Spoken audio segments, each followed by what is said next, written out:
دیکھیے پہلی بات تو یہ ہے کہ اس حوالے سے اگر آپ پی ٹی آئی کی لیڈرشپ کے بیانات کو دیکھیں اور خاص طور سے علی امین گنڈاپور صاحب کی گفتگو کو اگر آپ ریکال کریں، کہا تو سبھی نے، اسد کیسر نے بھی کہا اور باقی جو لیڈرز ہیں بیرسٹر گوہر نے بھی کہا اور افضل شیر مروت نے بھی کہا، وہ 1971 کے قصے اتنے یاد دلائے ہیں انہوں نے اس قوم کو، یہ زخم کیسے بھول سکتا ہے کوئی؟ یہ قوم بھول نہیں سکتی ہے، ہم کہیں یا نہ کہیں، لیکن جتنی بار انہوں نے اس کی یاد تازہ کی ہے اس کے ساتھ ساتھ اپنے آپشنز کی بھی بات کی ہے میرے خیال سے۔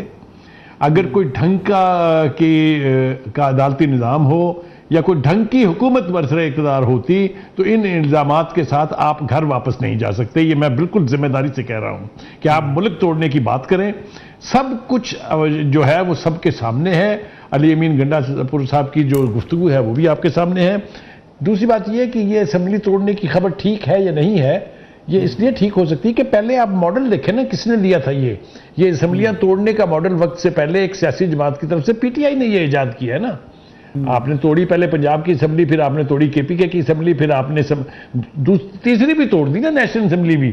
تو اس کے بعد جو عدالت کا فیصلہ آیا تھا کہ پی ٹی آئی نے بڑے گرم جوشی کے ساتھ اس کا استقبال کیا تھا، کہا تھا کہ یہ بہت اچھا فیصلہ ہے۔ جو ججوں کی بجائی گئی تھی پوری دنیا کے اندر، آپ کو یاد نہیں ہے؟ ان ججوں کی تصویریں لگا کے جوتیاں نہیں برسی ان کی گاڑیوں کے اوپر۔ تو کہنے کا مطلب یہ ہے کہ یہ جو بات کر رہے ہیں یا جو 1971 یاد دلانا چاہتے ہیں وہ پاکستان کے دوست نہیں ہیں۔ میں ان کو پاکستان کا دوست نہیں مانتا۔ تاریخ سے سبق سیکھنا چاہیے، بالکل ٹھیک ہے، لیکن وہ سبھی کو سیکھنا چاہیے، ٹھیک ہے؟ یعنی اس سے پہلے جو گفتگو وہاں ہو چکی ہوئی ہے اس کا ذمہ دار کون ہے؟ مجھے یہ بتائیے کہ کس پارٹی کے لیڈر نے کہا تھا کہ میں 40,000 جنگجو جو ہیں وہ واپس لے کے آیا ہوں، جن میں سے 4 سے 10,000 صرف جنگجو ہیں، باقیوں کو میں نے لا کے سوات میں اور دیگر علاقوں میں بسا دیا ہے۔ یہ ملک دوستی ہے۔ اب بات بہت آگے بڑھ جائے گی، 9 مئی پہ آ جائیے۔ 9 مئی کا میں ذکر پہلے کر چکا ہوں، لیکن مجھے آپ یہ بتائیے کہ اگر آپ پٹرول بم لے کے ایئر بیسز میں گھس جائیں گے، اگر آپ جی ایچ کیو پہ قبضے کی خبریں سوشل میڈیا کے اوپر چلوا دیں گے کہ قبضہ ہو گیا جی ایچ کیو کے اوپر، یہ میں نے کیا ہے، یہ ملک دوستی ہے، تو بے پناہ مثالیں میں آپ کو دے سکتا ہوں۔ رویے تمام سیاسی جماعتوں کو ٹھیک کرنے ہوں گے۔ میں بالکل یہ نہیں کہہ رہا کہ پیپلز پارٹی اور نون لیگ کوئی فرشتے ہیں، وہ آسمان سے اترے فرشتے نہیں، غلطیاں انہوں نے بھی کی ہیں اور بار بار کی ہیں، لیکن ان کی ہوئی غلطیوں کا مطلب یہ نہیں ہے کہ آپ کے پاس لائسنس آ گیا ہے کہ آپ اس سے 10,000 گنا بڑی غلطی کریں۔ یہ کہیں نہیں ہوتا پولیٹکس میں۔ پاکستان کا نیشنلزم اگر آپ کو پیارا نہیں ہے تو آپ پاکستان کے ہمدرد اور دوست نہیں ہو سکتے۔ اس رویے کے اوپر میں پورا 1 گھنٹہ بول سکتا ہوں، لیکن میں اوائڈ کر رہا ہوں۔ دیکھیں یہ جو کہا گیا، بد زبانی کی بات کی میرے دوست کاظمی صاحب نے، میں ان سے بالکل ہمبلی آنیسٹلی یہ پوچھتا ہوں کہ پاکستان کی سیاست میں اس قسم کا گند بولنے کا رواج کس پارٹی نے ڈالا ہے؟ بالکل ذاتی طور پر پنکھڑے اڑانے کا رواج کس نے ڈالا ہے؟ کسی کی بیٹی کے ساتھ جو اس وقت چیف منسٹر ہے اس کے ساتھ قطری شہزادوں کو سیرے باندھ کے کس نے بٹھایا تھا؟ بتائیے مجھے، جواب دیں اس کا۔ تو جب آپ اب ابتدا کریں گے، جب آپ لانچ کریں گے اس طرح کی چیزیں، پھر آپ کو خود بھی وہ فیس کرنی ہوتی ہیں۔ جو کانٹے آپ بوئیں گے وہ آنکھوں سے چننے پڑیں گے۔ آج بھی بیٹر سینس پرویلز، 2 راستے ہیں۔ ایک سیاسی قیادت کے ساتھ مل بیٹھیے، بار بار دوسری طرف کی سیاسی قیادت آپ کو آفر کر چکی ہے۔ تیسرا، پارلیمنٹ کے اندر آئیے، کوئی دنیا کا مسئلہ نہیں ہے جو پارلیمنٹ کے اندر حل نہیں ہو سکتا۔ آپ اگر سیاسی مسائل عدالتوں میں لے جا کے طے کروائیں گے تو جوڈیشل ایکٹیویزم بھی ہوگا اور کوئی ایک فیصلہ نہیں ٹھہرے گا۔ میں آپ کو 20 مثالیں دے سکتا ہوں جب عدالتوں نے فوجی ڈکٹیٹروں کے مجبور کرنے پر پاکستان میں نہیں دنیا بھر میں فیصلے کیے اور ان فیصلوں کی قیمت اس قوم نے چکائی ہے۔ جی بالکل ٹھیک ہے۔ اطہر کاظمی صاحب، بالکل جو آپ نے درست کہا کہ پی ٹی آئی کے ساتھ بھی زیادتی ہو رہی، بعض جگہوں پہ ان کے خلاف جو ایکشن لیے گئے وہ بھی نہیں لیے جانے چاہیے تھے، لیکن اب تھوڑی سی اگر تاریخ میں جا کے دیکھیں، جس طریقے سے الزامات پی ٹی آئی نے لگایا عدالتوں کے اوپر، کسی ایک کو ڈسکوالیفیکیشن کا سامنا نہیں کرنا پڑا۔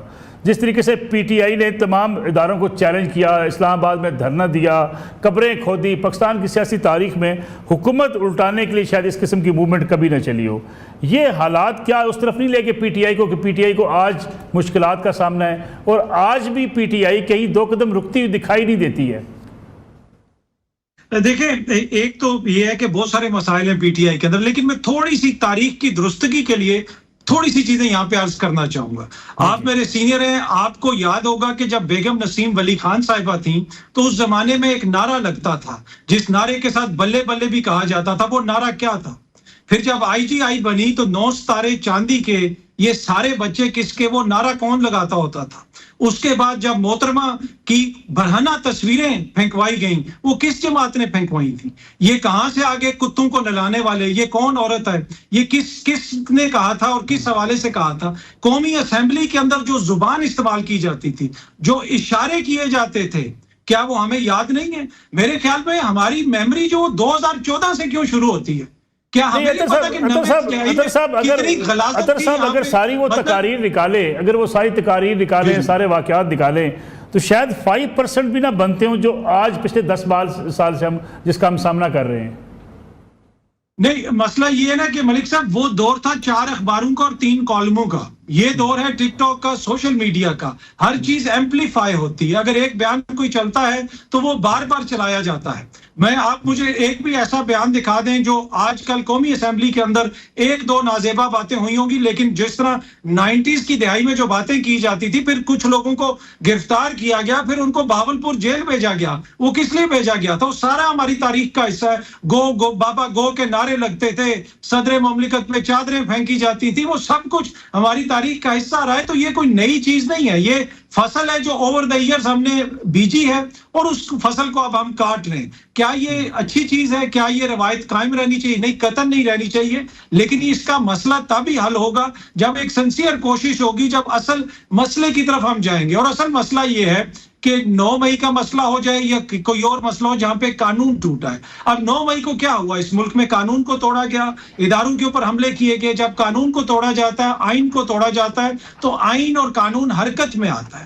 وہ پھر وہاں پہ انصاف کرتا ہے اور ان لوگوں کو کٹہرے میں لا کے قرار واقعی سزا دیتا ہے. وہ ان سے انتقام نہیں لیتا. 9 مئی کو ہم بنیاد بنا کے یہ نہیں کہہ سکتے کہ ہم تمہارے گھروں میں گھسیں گے, ہم تمہارے گھر توڑیں گے, ہم تمہاری عورتوں کو گھسیٹیں گے, ہم گرفتاری کرنے کے بعد دوبارہ گرفتار کریں گے کیونکہ جناب یہ واقعہ ہو گیا. نہیں, ایسا تو نہیں ہو سکتا نا.